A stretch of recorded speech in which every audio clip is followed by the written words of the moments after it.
nombre es Valentina Gobo, pertenezco a la diócesis de Ciudad Guayana, soy especialista en Derecho Canónico, me encuentro en Valera, Estado Trujillo, dictando un curso al Tribunal Eclesiástico de Trujillo para anulación de matrimonios eclesiásticos.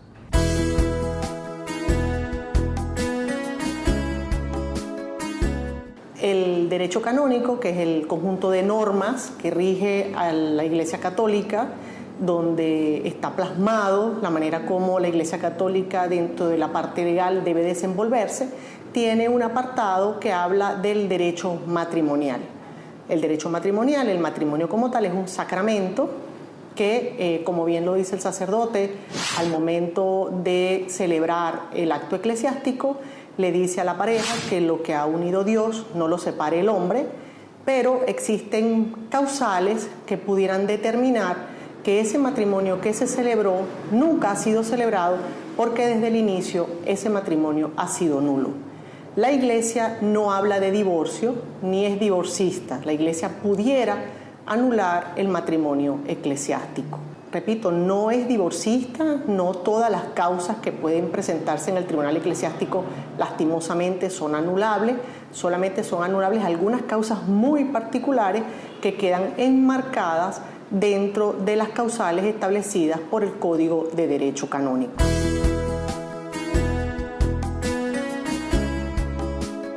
¿Cuál es el objeto de anular un matrimonio eclesiástico?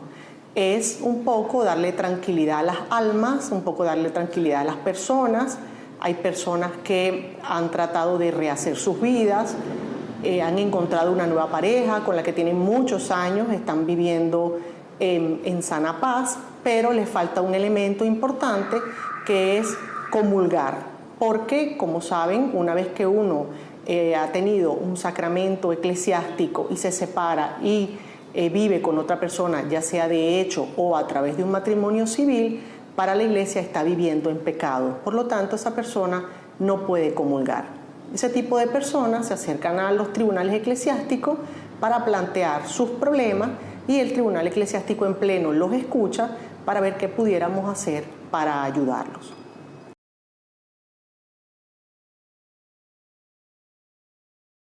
¿Cuáles pudieran ser, por ejemplo, esas causales?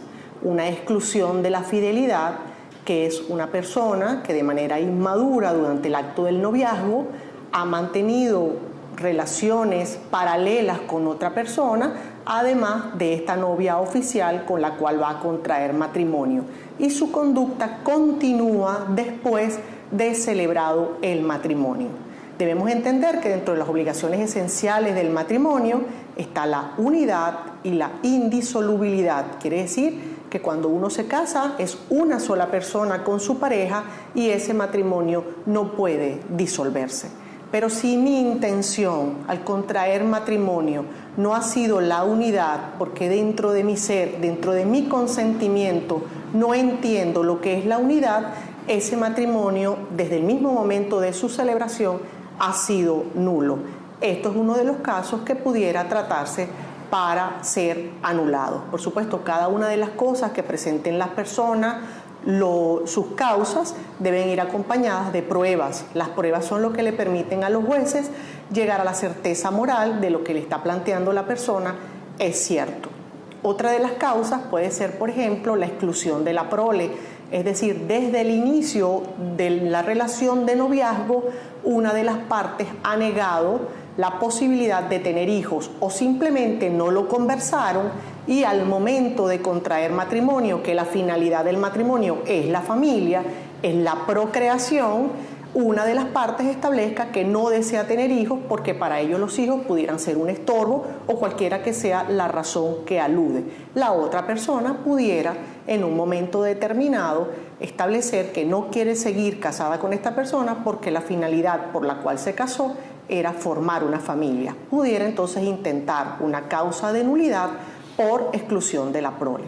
También tenemos muchos casos donde hay una simulación del consentimiento, personas que pudieran haber sido obligadas a contraer matrimonio sin su debida voluntad interna. No tuvieron la voluntad real de casarse, sino que se vieron presionadas por cuestiones externas, miedos reverenciales, familias que presionan, embarazos ocultos, entre otras cosas, que los conlleva entonces a dar un sí cuando internamente no querían dar realmente el sí. Ese matrimonio, si podemos probar lo que estamos alegando, también puede ser anulable una vez que se siga con todo el procedimiento. Otra de las causas para anular el matrimonio pudiera ser la impotencia de una de las partes, la impotencia sexual, es decir, no pueden celebrar el acto sexual o el acto carnal completo como está establecido. Entonces esa también pudiera ser una causa de anulación. Debe quedar claro que la esterilidad por parte de una de las partes no genera la anulación del matrimonio, salvo que la otra parte, desde el momento del noviazgo, ha venido estableciendo la importancia que tiene para ella ser padre o ser madre, y siempre expresó de manera pública que su finalidad, además de casarse con la persona que quería, era formar una familia y tener hijos. No se puede alegar la esterilidad, pero pudiéramos alegar otro elemento que pudiera llamarse un error en la cualidad de la persona. Además de esto, dentro del error de la cualidad de la persona, es que cuando una de las partes, cuando son novios, se presentan de una manera distinta a lo que van a hacer o cómo se van a comportar en el momento del matrimonio o cuando están haciendo vida matrimonial. Me explico, durante el noviazgo tienen unas características, son personas generosas, amables, es decir, cumplen con lo que yo pudiera tener como expectativa de un novio, como la expectativa de un futuro esposo, y resulta que cuando nos casamos es una persona que pudiera ser alcohólica, pudiera tener algunos vicios, pudiera ser una persona que es agresiva, y yo no me había percatado de nada de eso durante el noviazgo. Allí yo cometí un error porque pensé que me estaba casando con una persona cuando en realidad era otra persona. Hay unos casos que se presentan que pudieran ser los más comunes, que es cuando la persona no tiene la madurez suficiente para contraer matrimonio. La madurez no solamente está ligada a la edad, está ligada también a la manera como fueron educados, a la manera como observa la vida, a la manera como se comporta de manera responsable ante los hechos, ante sus actos y sus consecuencias.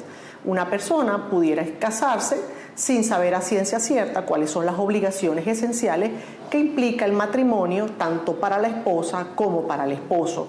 Cuando se ven inmersos en la responsabilidad matrimonial, entonces se dan cuenta que no estaban listos para el matrimonio, se dan cuenta que son obligaciones que no pueden cumplir, y además hay que entender que las obligaciones del matrimonio no son de hoy, que me estoy casando, para el primer año. Las obligaciones del matrimonio son de aquí para toda la vida, hasta que Dios disponga que una de las partes ya no esté. Yo sé que es complicado poder comprender qué va a pasar conmigo de aquí a 20 años, porque cuando uno está joven, uno ve es el tiempo inmediato, no lo logra ver a largo plazo.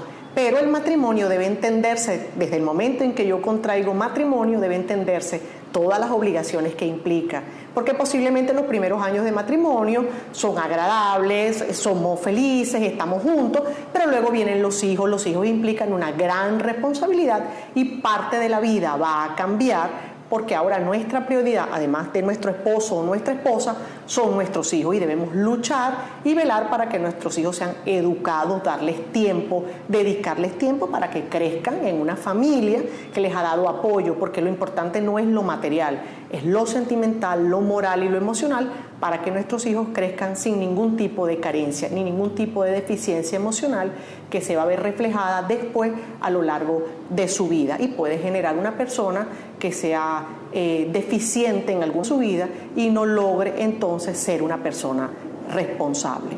Existen otras causales dentro de la inmadurez. Hay otras dos causales muy parecidas. Una, cuando una persona tiene una enfermedad mental.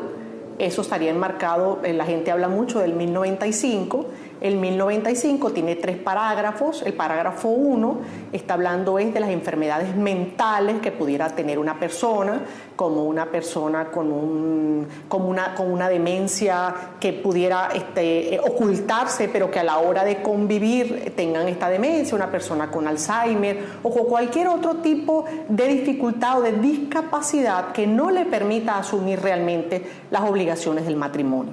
La parte 2 de este 1095 habla un poco de lo que acabo de hablar. La persona no tiene la madurez suficiente para aceptar y asumir las obligaciones que implica el matrimonio.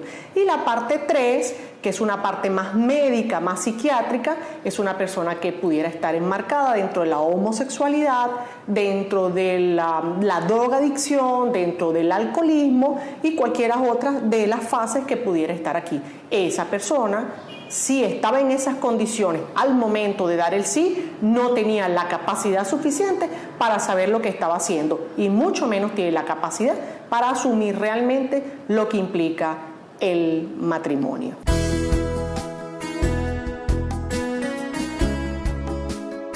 Otra de las causales, ya la habíamos mencionado, pero quisiera detenerme un poco aquí, es el miedo grave o el miedo reverencial. El miedo reverencial es cuando un ente externo, como una persona que está por encima de nosotros, pudiera ser nuestros padres, nuestro jefe, la persona que nos pudo haber criado o alguien que tenga una incidencia sobre nosotros, influye sobre nosotros y ejerce una presión tal que si en un momento determinado nos obligan a contraer matrimonio, no tenemos la voluntad suficiente para decir no quiero casarme, sino que simplemente nos plegamos a ese miedo reverencial o a esa persona que está ejerciendo presión con nosotros y de manera sumisa aceptamos lo que nos están pidiendo sin verdaderamente nosotros estar expresando nuestra voluntad o nuestro consentimiento. Hay otro caso que también se enmarca aquí, que es el miedo grave. Por ejemplo, hay un caso que tenemos de Guayana, de una persona de una parte humilde de la zona, donde su familia ha venido ejerciendo mucha presión y la obligó a casarse con una persona de una condición social más elevada para que su hija saliera de su pobreza y pudiera formar parte de una clase social a la que ella no quería formar parte, primero porque no amaba a la persona y segundo porque no estaba preparada para el matrimonio y mucho menos formar parte de una clase social a la que ella no estaba acostumbrada. Su mamá la presionaba de tal forma que decía que si no se casaba podía morir de un infarto, que estaba muy enferma, que no le quería dar la buena noticia, no le quería dar la satisfacción, que le estaba generando la muerte. Esta muchacha, dentro de su humildad o dentro de su desconocimiento y además que no tenía una voluntad para rebelarse, aceptó contraer matrimonio con esta persona basada en el miedo grave que le tenía a su mamá por lo que pudiera pasarle, porque decía, no quiero pasarme el resto de mi vida con la conciencia de que mi madre falleció por mi culpa. Estas son las cosas que pasan. Los jóvenes de hoy en día o las parejas que van a contraer matrimonio deben saber que el matrimonio es una gran responsabilidad y debe hacerse desde la voluntad interna de cada uno de nosotros, sin permitir que ningún ente o aspecto externo, llámese dentro del aspecto familia, jefe o personas que sean sobre nosotros o influyan cierta presión, hagan lo que nosotros no deseamos hacer, porque al final de cuentas quienes vamos a cargar con el matrimonio somos nosotros los que dijimos el sí en ese momento. Muchas veces hay un desconocimiento por parte de las personas y creen que una vez que se separaron, aunque no hayan vuelto a rehacer su vida, creen que viven en pecado, cosa que no es cierto. No es pecado estar separado.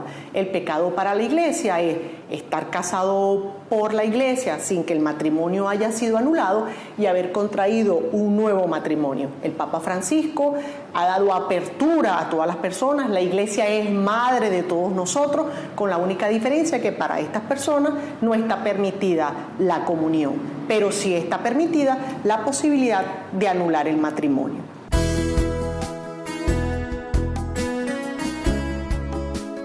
Si usted considera que su caso está enmarcado un poco en lo que yo he hablado hoy, además que pudieran haber otras aristas, yo le recomiendo que puede conversar con el padre Walkelis Araujo, con el padre Andrés Araujo, con el padre Daniel Agudelo, que forman parte del Tribunal de Trujillo, tienen conocimientos al respecto y perfectamente pueden darles una buena orientación acerca de lo que debe hacer.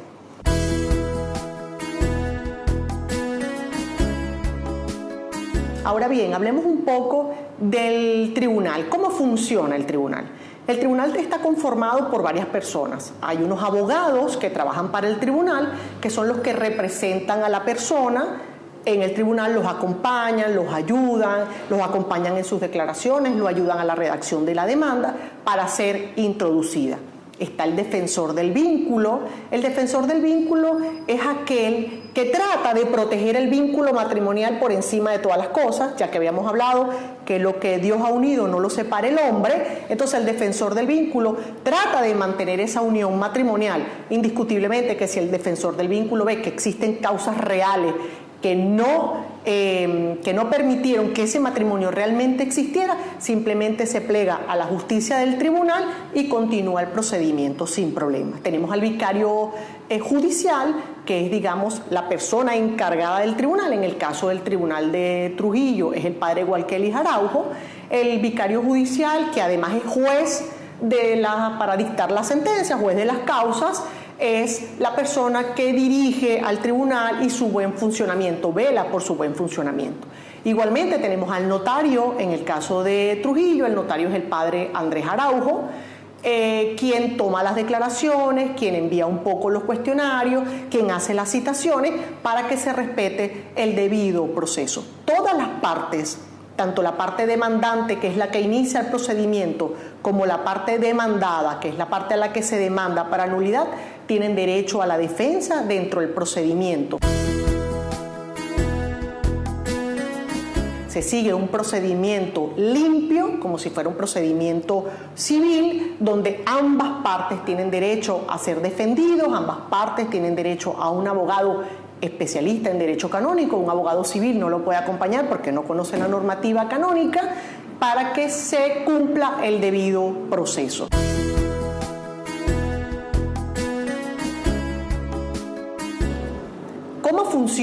¿Cómo funciona esto? Una vez que usted haya hablado con su párroco o con los sacerdotes que mencioné hace un momento, usted puede venir y pide una cita al tribunal eclesiástico a través del padre Andrés Araujo, que es el notario del tribunal y además es canciller de la curia diocesana.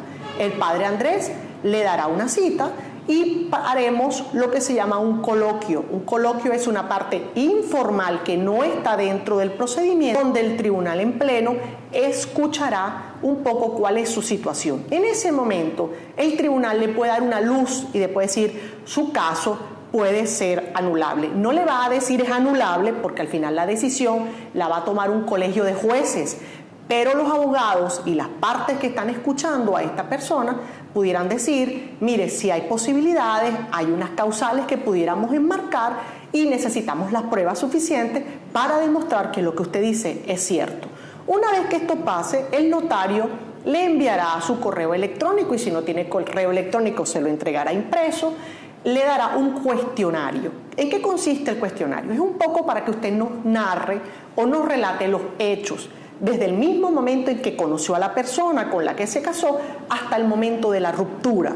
Le vamos a preguntar si tuvo hijos, cómo se conocieron, cómo fue la fase del noviazgo, si en la fase del noviazgo sucedieron algunas cosas, cómo fue el acto eclesiástico, cómo fue la celebración posterior al acto eclesiástico, cómo fue la vida en común, los primeros años de matrimonio, los primeros meses de matrimonio y matrimonios que duran simplemente un par de días, etcétera. Y entonces de allí, una vez que usted llene el cuestionario, le van a asignar un abogado. El abogado, conjuntamente con usted, van a tratar de redactar lo que llamaríamos nosotros un libelo, que sería una demanda. Una vez que usted introduzca la demanda, a partir de ese momento realmente comienza el procedimiento. A partir de ese momento es formalmente el inicio del procedimiento. Luego entonces se citará a la parte demandante para que ratifique en todo y en parte lo que dijo en la demanda o en el libelo que se ha introducido, y se comienzan a citar los testigos de la parte que ya mencionó dentro del libelo, Se cita también a la parte demandada, la cual puede hacer uso de su derecho a participar o puede hacer uso de su derecho a no participar. El que no participe no frena el procedimiento, solamente que se cita porque tiene el derecho a la defensa, el derecho a ser oído y el derecho a saber que hay un procedimiento de nulidad en su contra. Continúa el procedimiento. Si esta parte demandada asiste y presenta testigos, también se escucharán a la parte demandada y a sus testigos. Posteriormente a esto viene el abogado. Antes del abogado, si usted tiene pruebas documentales, es decir, documentos que puedan probar una u otra cosa, se introducen también en ese momento de pruebas. Y luego vienen los alegatos del abogado, donde el abogado cierra, recoge un poco todo desde el momento que se introduce la demanda y trata de convencer a los jueces que lo que usted está planteando realmente quede enmarcado dentro de una de las causales. El defensor del vínculo, después de los alegatos del abogado, hará también sus alegatos, que se llaman animadversiones, y él también hará sus alegatos. Si venimos con un procedimiento bien hecho, con una causal bien enmarcada, una vez que el defensor del vínculo haya hecho sus alegatos, tendrá que escribir al final que se acoge a la justicia del tribunal porque realmente queda demostrado que ese matrimonio ha sido nulo desde el momento en que se celebró. Luego se reúnen los jueces, es un colegio de jueces, 3 jueces, discuten, analizan, emiten su voto al respecto. La votación debe ser unánime. Una vez que ellos emiten, el auditor o el juez instructor de los 3 jueces, hay un juez que es el que lleva el procedimiento y el que narra la sentencia o el que la redacta de acuerdo a la decisión de los demás jueces, y comienza entonces a hacer un poco con los alegatos, un poco con las pruebas de los testigos, un poco con los libelos de las demandas y las contestaciones del demandado, comienza entonces a redactar una sentencia, la cual debe ser totalmente fundamentada. Al final nos dirá si se declara positivo o negativa la anulación del matrimonio.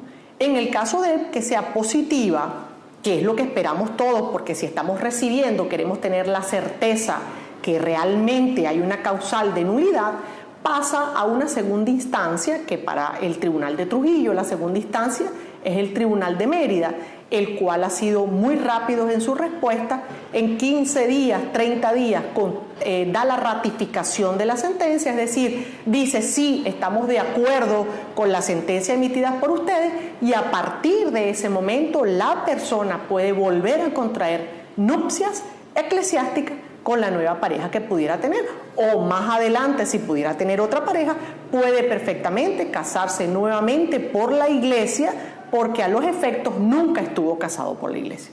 Ahora bien, si por el contrario la sentencia es negativa, es decir, no se declara la nulidad, la persona tiene derecho a hacer las apelaciones correspondientes. Sin embargo, si en las apelaciones correspondientes también se declara negativa la nulidad, la iglesia lo invita a seguir participando, a seguir teniendo su vida espiritual. La iglesia es la madre de todos nosotros, nos acoge, nos recoge y está dispuesta a escucharnos y a hacernos un seguimiento espiritual a cada uno de nosotros.